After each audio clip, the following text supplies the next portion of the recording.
Welcome, welcome, welcome. In this video, we're going to talk about how you can effectively access literature and how you can write a high quality literature review. The subtitle of this presentation, Don't Get Left in the Lurch. Learn how to do an effective literature search. What we're going to talk about in this presentation is how you can search the literature, how you can build up a literature review, and how you can turn that literature review into an effective article for publication in a high impact journal. My name's Gareth Dyke. Here's a bit of information about my background as a trainer, as a researcher, as an academic on this slide. Many years working with researchers, many years publishing academic papers, lots of experience presenting and giving researchers around the world information about how you can do different things in academic writing and publishing, because not understanding the process, not understanding how things are done in academic publishing should not block you from successful writing and publishing. So let's begin. Let's get into it. Let's start off by talking about what's the purpose of a literature review. A literature review is usually done at the start of a research project. So, for example, when you start your master's or you start your PhD, you often spend, most often, a few months searching and examining the literature, a comprehensive search of relevant literature, which could involve a number of tools. We'll talk about those in a moment, emailing and contacting colleagues, but you're also, very importantly, as you read and think about the literature in your field, going to develop own ideas for your own writing style. There's nothing better than seeing how other colleagues write effective academic papers. As a researcher, you'll be able to see how leading academics in your field get their work published in leading journals by your literature review, as a result of your literature review. So you're going to use this also as a way to develop ideas for your own writing style and to identify key unanswered questions or debates in your research area. These are the gaps. These are the knowledge gaps in your research area. You start your PhD, you start a research project, you do a literature review. That helps you to understand where the key unanswered questions and key debates are in your field. And then you can use these unanswered questions as hooks in your own writing, in your own work, to keep people interested in your study, which is something that we're going to talk about a little bit more in a moment. What you do not want to do is use your literature review as the introduction to your article. No, nobody wants to read hundreds and hundreds and hundreds of citations. Many researchers make that mistake. We'll talk about how not to in a moment. Citing some key overall references in the introduction to your study, to your written academic article, to give the state of the art. This sets the scene for your own work. And so that's how a literature review feeds into article writing. You get to see what's out there. You get to develop ideas for your own writing, of course. And you can use your literature review work to identify those key unanswered questions in your research field. And those unanswered questions form the basis for your own academic articles. So, thinking about this a little bit more, we are often asked about writing a review paper. People often say, I've done a literature review. Can I turn that into a review paper? No, no, no, no, no. A review paper is quite different to a literature review. A review paper is an overview article about a particular subject that captures the current understanding of a topic, sets the work in a historical context, and highlights major questions that remain to be addressed. You are almost always going to be invited by a journal editor to write a review paper. And we have other content that you can have a look at about writing a review paper. So keep that in mind. A narrative review, a review article, is not the same thing as a review paper. You might consider trying to pitch a review article to a journal, but you should have a journal interested, a journal lined up, a journal thinking that this review paper that you want to write is interesting before you start to write it. So literature review and how you can use that to inform your own article writing, and narrative reviews, review papers, quite different things. Unfortunately, the word review appears in both of our descriptions of these different kinds of papers, but it's actually quite hard as a young researcher to get a review paper published because journals don't think that you have the necessary expertise. They usually want to invite more senior leading researchers to write those kinds of articles. However, if you do start to write a review paper, here's some tips and tricks. Number one, check your journal aim and scope. Make sure you've read the aims and scope for the journal you're submitting to and follow them closely because different journals accept different kinds of articles and not all accept review papers. You'll want to get an editor interested before you start to write your review paper. So send them an email. We'll provide you with templates. We'll put templates into the links around this video so you can have those to email editors and ask them if they would be interested in receiving a review article from you. Secondly, define your scope. Define the scope of what you're going to be writing about, as well as the research question you'll be answering, in order to make sure that your article contributes something new to the field. Focus on recent advances if your field is well established. Number three, finding sources to evaluate. Finding sources, and it's critical that you use multiple search engines and databases so you don't miss any important articles or previous reviews. We're going to come on and talk a little bit later about writing your title, abstract, and keywords, but this is very, very, very important in any kind of academic article writing. Spending time to craft an effective title, an effective abstract, and getting great keywords into your document, into your submission, so other researchers will find your paper in the future. And that's what it's all about, writing papers that other people are going to want to find and are going to want to read, maximizing the visibility of your article online, ensuring the right readers find your research. Your title and abstract should be clear, concise, accurate, and informative. Into the body of the review, you introduce the topic, include critical discussion, sum everything up, and show it to a friend. We'll talk about why that's so important in a moment, but proofreading your work before submission is a mistake that many researchers miss. They don't check carefully their papers before submission, and so issues arise in the article English. And peer reviewers get upset with that. Peer reviewers don't like that. Peer reviewers send the papers back to the journal.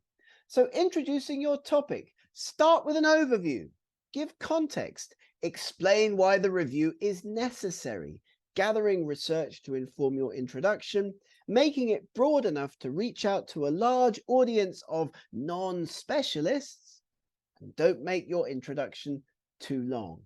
In the critical discussion, you're going to be talking about contradictory research, including an element of debate and presenting both sides of the argument. Very important to be balanced in the way that you write your review papers, and also using your paper, your review paper, to resolve conflicts. People like to see an answer to a particular question when they read academic papers. You're going to take your reader on a journey with your review, and you're going to write with confidence. You are the subject area expert. And this is particularly the case for young researchers. Actually, if you're doing a PhD, You are the expert on that particular topic. Nobody else knows more than you. You're the one spending all of that time working and understanding and researching that particular topic. So journey, reader, writing with confidence, and don't forget that you are the subject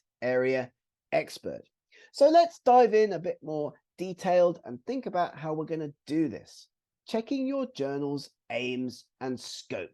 Many journals still have formatting guidelines, but many do not. It's important when making a submission, not just to be in scope for the journal that you're submitting to, but also have checked the guidelines for formatting, because lots of journals will do a pre-peer review check on the paper, even often before it goes to the editor-in-chief, to make sure that everything's in place with the formatting. And if it's not, they're gonna reject.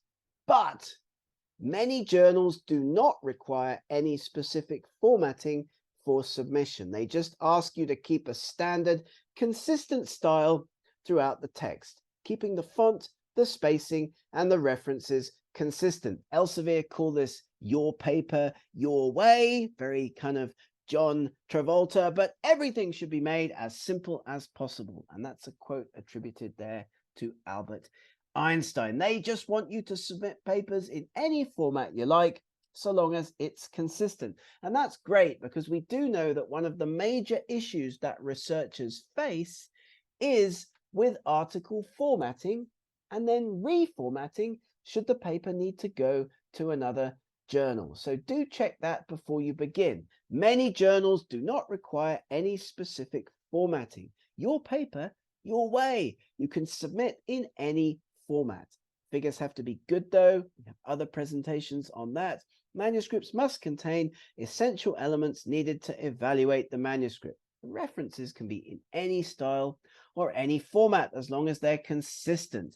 And when the paper reaches the revision stage, authors are requested then to do some more work, deliver any items still required for publication. For example, those editable source files. And this kind of thing has been done by journals, again, because we know that the formatting of papers is one of the biggest pains for researchers. Secondly, then, you're going to define your scope. What's the secret to writing and publishing a paper in a high impact factor journal? Well, it's making sure that your topic is broadly interesting to an international multidisciplinary readership. So how do you do that? You step back. Many people make the mistake of getting into the weeds on their research writing. And of course, only a very few people in the world will really be interested in the specific details of your research study in that context. You're working on a very specific research question. But why is it interesting to a broad international audience? How are you going to get it successfully published in a high impact factor journal? Well, reading widely around your subject, checking news sites to see what's hot in science, thinking about how leaders in your field are pitching their work to big journals can be tricks that you can apply to be successful, because successful publishing researchers, they always learn from mistakes and they learn from the work of others. And this is very, very important. In terms then of finding sources to evaluate, have a look at the numerous reference management tools that are out there around the world that can be used to help with this. EndNote, Mendeley, Zotero, Cite, Researcher, just to name a few. But I would still argue very, very, very strongly that one of the best ways to get into the literature in your field is to look at those papers that you read every day, those papers that you use all of the time in your own research, and go into the reference lists of those and look through the reference lists of those. That's one of the quickest ways to get into the literature. But are you on Google Scholar? Are you using Web of Science, Science Direct, PubMed, Scopus? If not, we can get you access. We can provide you with links to these databases. Are you on Researcher app? Are you signed up for the preprint servers that publish research in your field? Archive, bioarchive, medRxiv, research square, to name but a few. So eLife, you can get into the research in your field by looking at work that's being published online early. And as you begin to write your paper, then think about being effective. Writing your title, abstract, and keywords. Keep your title short. Be interesting and attractive. Outline an issue, a question, but don't answer it. These are non-declarative titles. They do not tell the reader the answer to an issue. Important words at the start. Keywords that make titles easy to find via searches, search engine optimized. Make sure your titles are short and attractive. Here's a recently edited example, short and sweet. Shorter titles garner more citations, 10 to 20 words, less than 20 words, and retention rates drop. No complex words. Most readers will not be native English speakers, and this is something that people often forget when working on academic articles. Much of the research being done around the world is being written up and published in non-native speaking countries. So most of the people reading your next paper will not be native speakers. Think about non-declarative titles, as the answer is not given away. These kinds of titles are good because people have to read more to find out the answer to the question. This is very, very important. And in terms of abstracts, academic journals want us to write and submit either narrative abstracts with no sections or structured abstracts with sections, but it's the same process. And if you struggle with writing an effective abstract, think about the 4-question technique. Why did you do the study? What did you do? What did you find? And what did you conclude? 4 simple questions for effectively writing an abstract. And as you begin your paper, you think about your readers. What do they need to know? Who or what was used in the study? How was the study conducted? How was the data analyzed? What's the question? What are your aims? And what's the conclusion? How does your research advance the field? What question does it answer? What do you plan to achieve? How is this directly related to the problem? In sequence, what do readers need to know? Very, very important process for writing effective articles. And your discussion needs to be critical. Free to explain what your results mean or why they differ from what other workers have found. Relate your discussion back to the objectives and questions you raised in the introduction. Limit your conclusions to those that your data actually support, and suggesting future directions for research, new methods, and explanations for deviations from previously published results. Don't write an expansive essay. Start your discussion with a single sentence that states your main findings, and discuss both your strengths and weaknesses. Talking about the drawbacks of your study helps peer reviewers to understand that you have a grasp of your subject area. And also, if you point out those shortcomings for yourself, they don't have to. Peer reviewers don't have to. So, relate your study to what's already been found. Discuss what your study means and give your readers unanswered questions. What does your research not address? Avoiding that horrible cliche at the end of papers that people often use. More research will be needed. Of course it will. Finish your article strong. Why do authors finish with these boring and obvious phrases? Don't write more research will be required before we can fully address this question. Finish strong, like running a race. Your most significant conclusion should be your last sentence. Leave those readers wanting more. Don't make the same mistakes that lots of academic authors make. List your conclusions. Order them from least to most significant, and finish with the strongest conclusion at the end of the paper. Proofreading, checking, reading and reading and reading again and again to make sure there are no outstanding issues in your paper when it goes off to the journal, because if there are, you are going to get rejected, because reviewers, peer reviewers and editors will quickly hone in on those mistakes in the paper. Read your written work out loud. This really helps to catch spelling and punctuation errors, avoid words that are unnecessarily complex or confusing, and consider getting your work checked by a native speaker before submission. Don't proof on the hoof. Silly mistakes in the text, a bad initial impression on editors and peer reviewers. Some examples of very common proofing mistakes are here at the bottom of this screen. US versus UK spelling conventions, repeated use of small words, compound words, hyphenated in some places and not in others, and extra spaces and capital letters out of place. Keep this in mind. Also, make sure you've read all of your citations. Recycling citations from the reference lists of other papers is a very, very bad idea because it propagates incorrect citations into the literature, can lead to incorrect interpretations gaining traction.